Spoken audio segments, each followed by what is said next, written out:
Hey you guys, it's Peter, and welcome to my channel, Peterisms, where I tell stories of my life and just little things that I have learned as I have grown into the person that I am today. And I took a little break yesterday. It got late in the day, and I hadn't filmed this channel yet, and so I thought, I don't want to put this video up at 10 o'clock at night, so I'll just wait until tomorrow. But then I kind of missed it last night. When I was doing my vlog, I was like, I didn't do my Peterisms channel today, and I kind of missed it. So anyway, I brought 5 books with me today, and I'm just going to randomly pick a book up. The Daily Book of Positive Quotations by Linda Picone. Let's go to October 29th. Cannot believe it is almost November 1st, you guys. It's almost Christmas. Can you believe it? I mean, Christmas starts November 1st. Okay, anyway, in our house it does. October 29th. A right to be wrong. A child becomes an adult when he realizes that he has a right not only to be right, but also to be wrong. Thomas Szasz. I don't know if that's how you pronounce his last name. It's S-Z-A-S-Z. I hope so.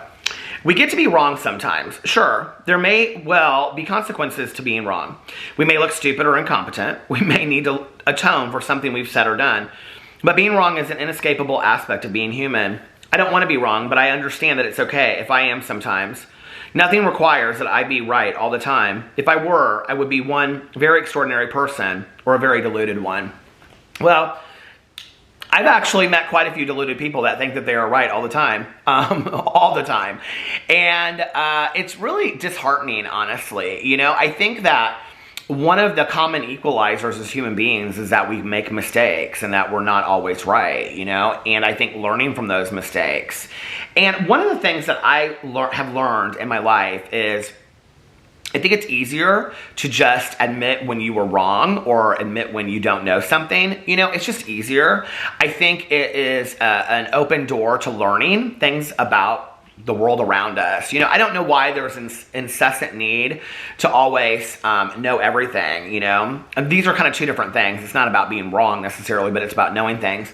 I can remember when I was like, this was when I was in 9th grade, and I had kind of befriended this group of friends, these 2 new girls that had moved into town that were twins that ended up becoming really diehard friends of mine in high school. And they were friends with a girl that I had gone to school with, like, and was friends with, like, well, we ended up being friends, and we still are to this day. Kindergarten, elementary, junior high, high school, college, graduate school. And then we kind of, like, our work lives took us into separate directions for a while. We recently, like, connected and stuff, so it was really nice. And but anyway, there was about 6 of us that were all friends, and it was like 5 of them, and then I kind of came into the scene. And I can remember, like, these 2 girls that were twins, they were always playing pranks and stuff like that. And so I was like, I would sit there at the lunch table, right? And I was shy, and I was real quiet. I know that's hard to believe, but I really was. I suffer a lot from social anxiety, you know? And I had just gone through 2 of the worst years ever of not having any friends. I actually talked about that recently on a vlog. And, you know, the years that I was bullied were really, really hard for me. I mean, they were really, really difficult. But one night, like, I was driving around and I was talking, and it was like grades, like kindergarten through, really 1st grade. 1st grade through 5th grade were really hard. I was bullied a lot. And then 6th grade was kind of this reprieve, because it was like all the elementary schools combined into one junior high. And it was just a really magical year. I had 2 girlfriends that I was just, like, really good friends with, and all this kind of stuff. And then that whole summer we were friends, and then it was weird. It was like 2 weeks before the summer was over, and I thought we were going to go to school and be, like, best friends. And school started, and they both went off and did their thing, and I was left behind. And so then high school, picking up in, like, 10th grade, because my junior high was 6th, 7th, 8th, and 9th. 9th grade was hard for me. I was bullied a lot in 9th grade. But 7th and 8th grade were probably 2 of the hardest years for me ever. And the reason why was because this has just gone in a completely different direction, so I hope you don't mind, but it is what it is. It's called Peterisms for a reason, you know, because it's me and my isms. But one of which is me going off track. I need a drink of my coffee real quick. Hold on, I have a pumpkin cream cold brew today. I wanted to have it before they stop making them, because I'm sure November, December they'll stop making them. But anyway, I was thinking about this in a vlog that 7th and 8th grade were so hard for me because I literally had no friends, like none whatsoever. I had one guy friend that like I would like hang out with from time to time, but he was very busy in band and things like that. So I had really no friends. I was absolutely alone. Like, I think 7th and 8th grade were 2 of the years that I got really, really close with my mom. I mean, I can remember coming home and on the weekends, I mean, my nose was in a book or I was watching a movie with my mom. I had no friends. Like, when I tell you I had no friends, I mean, I had no friends for 2 complete years, summers included. I had no friends. I did nothing, you know? And I think like that was really, really hard. It was one thing to be bullied and be the center of attention, which felt like crap. It was another thing to be completely invisible and have nobody notice you at all. Like nobody. Like it really didn't matter if I showed up or not was how I felt. And you know, it's interesting because when I was talking about it that night, like I don't remember a whole lot from 7th and 8th grade. Like those are really just kind of like, I don't really have a lot of memories from those 2 years at all. Like, really, I just don't, you know? And it's kind of weird to me, you know? Like, I always talk to my cousin Caroline about stuff, and she's like, oh, I don't remember that, I don't remember that. She's like, how do you remember everything? She's like, I don't remember anything before, like, age 12. I'm like, Caroline, and she's like, you remember everything. But, you know, 7th and 8th grade, I really don't remember. And those were just really dark years for me. And it was, nobody paid me any attention. I was completely ignored. I got not very good grades, and it was really a struggle for me. And so anyway, then I met these girls in 9th grade, and I can remember one day, like, sitting at the table. They would do this, like, initiation thing with me. And they would say, like, do you like these bands? And I would say, like, they would ask me, like, do you like New Order? And I would say, yeah. They were, like, real into, like, punk, new age punk music. Do you like the Smiths? Yeah. Do you like the Cure? Yeah. And I didn't know any of these bands. I'd never heard of them, right? But I just wanted to be part of the group.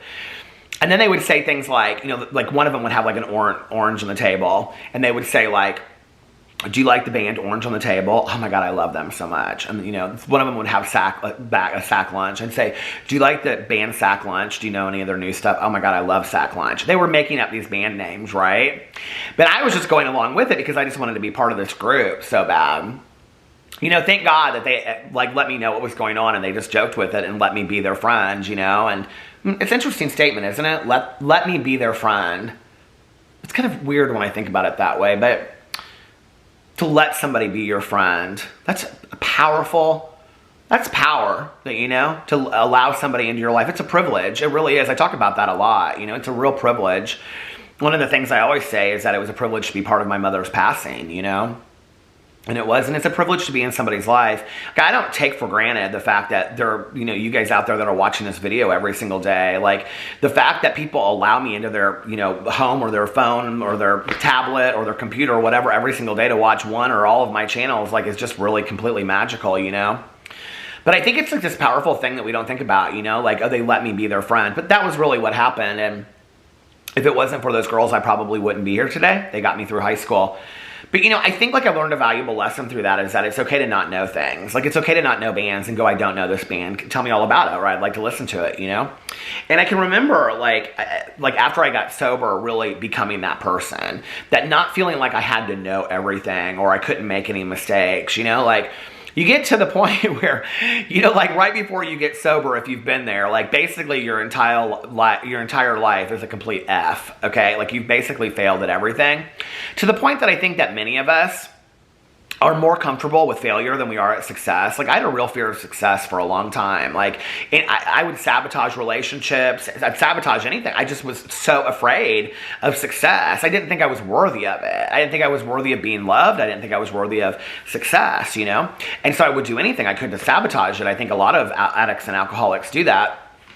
And, you know, but right before I got sober, it was like I looked at my life, and my life was like this complete fail. Like, that's how it felt to me, at least. You know, maybe it wasn't. No, I'm pretty sure that it pretty much was complete fail. I mean, in all honesty, it was, you know? That, like, there was nowhere to go but up from there, kind of thing, is how I felt, which I think is why early sobriety feels so refreshing to people. You know, it's like every little thing that you have, making a cup of coffee in the kitchen was like, you know, I was like, I took a shower and put on clothes for the day and actually did my hair, and I was like, look at me, you know, I made a pot of coffee and did my hair today, and I'm ready to go out on the town to a meeting, you know, look at me, I'm really accomplishing things over here. But that's really how I felt, you know. But I think that through that, what I learned was that I'm human and I'm going to make mistakes, and it's about getting up and learning from those mistakes and being open to the opportunity of growth. You know, like I say, my sponsor says to me all the time, excuse me, this is an opportunity for growth. Are you going to take it? Like, you know, when I call her up and I'm like, you know, mad about something, or I'm like, you know, I screwed up somehow, you know, she'll say, well, this is what we need to do. We need to inventory it. And, you know, then you see if you need to make an amends. Cause it's not always like, I can remember like one time I called her and I said, I'm going to make an amends for this. And she said, you're not going to make amends for anything until we sit down and we inventory it to see if you even owe an amends, you know? Because sometimes we just want to jump right into the, I'm sorry, which an amends is not saying I'm sorry, but it's like fixing the situation, you know, and showing that we've changed as human beings, and taking responsibility for that. I guess fixing the situation isn't right. Taking responsibility for our part in it and showing that we've changed and that it won't happen again in the future, and allowing that person to have their say as well. But, you know, like, when I call her about something, she'll say, you know, this is an opportunity for growth. Are you going to take it? And sometimes, like, I say this on my vlog, sometimes I'm not ready. You know, sometimes I'm like, not today, but maybe tomorrow. You know, call me tomorrow, or I'll call you tomorrow, and I'll see how I feel about this. But most times today, I'm like, yeah, I'm ready to take the opportunity for change because I want to grow as a person. And like I said at the beginning of this, you know, have you ever met anybody that is never wrong? Like, it's really sad. It really, really is. You know, it's like, okay, you're never wrong. You're always fighting. You're always battling somebody. You're always proving that somebody else is wrong. You're always proving that you're right. You know, it's like, okay, isn't that tiring to you? Because like all that time that you have all these fingers pointed at other places, those are times you could be focusing on yourself. And I'm sorry, I'm way too selfish, and I've said this in a million videos, but I don't have time on working on all of these other people, okay? Like I only have one life, and that's not even enough time to work on myself enough to become the person that I want to be, right? So I think with quickness today, we have to admit when we're wrong. And I think that there's, you know, today I don't think I have as much of a, I don't know, like, you know, when I screw up today or something, I'm pretty quick to like, you know, say to my husband, like, you know, I'm sorry I did this, or I screwed up, or to my friends or whatever, you know, it's like, and I think that that's important. I think it's important to realize that you can grow from any situation, but you have to be open to it. You have to be open to the growth, right? So that was a great meditation. I'm going to end it right there because I am going out to dinner tonight with my husband, and we're going on a little double date tonight, going out to dinner with my husband and our friends Melissa and Jason, of which Melissa and I did a review on my review channel of Halloween collectibles from the movie Halloween 2, so go check it out. Anyway, I love you guys, and I will see you tomorrow. I'll be back tomorrow. Love you. Bye.